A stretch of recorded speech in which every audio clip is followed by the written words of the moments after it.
छोड़ दे मुझे, छोड़ दे कमीने, छोड़ दे, छोड़ दे, छोड़ दे मुझे, छोड़ दे, छोड़ दे, छोड़ दे कमीने, छोड़ दे।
क्या?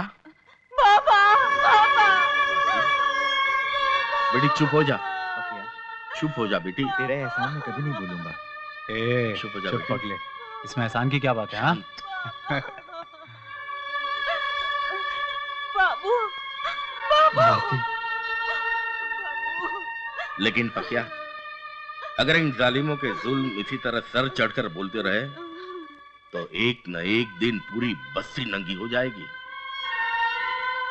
लेकिन बाबा, मंत्री जटाशंकर पांडे की ताकत के सामने तो हम बस्ती वालों की कुछ अहमियत ही नहीं है। तुम लोग सिर्फ दबना जानते हो, लड़ना नहीं। क्योंकि तुम लोग को सिर्फ एक ही शब्द याद है, बचाओ बचाओ बचाओ। जुल्म तो सह सकते हो, लेकिन अपनी इज्जत नहीं बचा सकते, क्योंकि तुम्हारे हाथ पैर में उस कमीने मंत्री के डर की बेड़ियां पड़ चुकी हैं। अरे उसे मंत्री पद किसने दिया? किसने दिया? तुमने, तुमने और हाँ तुमने। अगर हम बस्ती वाले जब उसे मंत्री पद पर बिठा सकते हैं, तो उसे मंत्री पद से गिरा भी सकते हैं। और एक बात याद रखना, इस इलेक्शन के बाद जटाशंकर पांडे मंत्री पद की कुर्सी पर नहीं बैठेगा, बल्कि हमारी बस्ती का नेता गुरुबख्श सिंह बैठेगा। ये क्या कह रहे हो बेटे? ये कोई गरीबों का खेल थोड़ा ही है। आज बड़े बड़े दिग्गज अपराधी चुनावी अखाड़ों में उतर रहे हैं, जिनके पास गलत ढंग से कमाई हुई बेशुमार दौलत है, जिन्हें बड़े बड़े अपराधियों की शय प्राप्त है, जिन्हें समाज और देश की बजाय खुद को सुरक्षित रखने की ज्यादा चिंता है। मेरी क्या औकात कि मैं उनके सामने खड़ा भी हो सकूं। अब सोचने का वक्त नहीं है नेताजी। आज जनता की मांग है, आप जैसा जनसेवक जो जनता को भाई और पिता जैसा स्नेह दे सके, जो इस बस्ती की बिगड़ती हुई हालत पर काबू पा सके, जो हर गैर कानूनी हरकतों को उखाड़ फेंके। और ये सब वही कर सकता है जो स्वयं इस दलदल से बाहर हो। नेताजी, अगर पांडे जैसा नेता फिर से जीतता है तो अवैध नगरों की ये नगरी और फूलेगी फलेगी, इस बस्ती में आतंक और बढ़ेगा। अब अगर आपने हाँ न की तो बस्ती की सारी जनता कल से भूख हड़ताल कर बैठेगी। नहीं नहीं, इसकी कोई आवश्यकता नहीं। जनहित मुझसे ज्यादा अहम है। कर्म और कर्तव्य पहले, अधिकार और फल बाद में। मुझे आप लोगों का यह प्रस्ताव मंजूर है।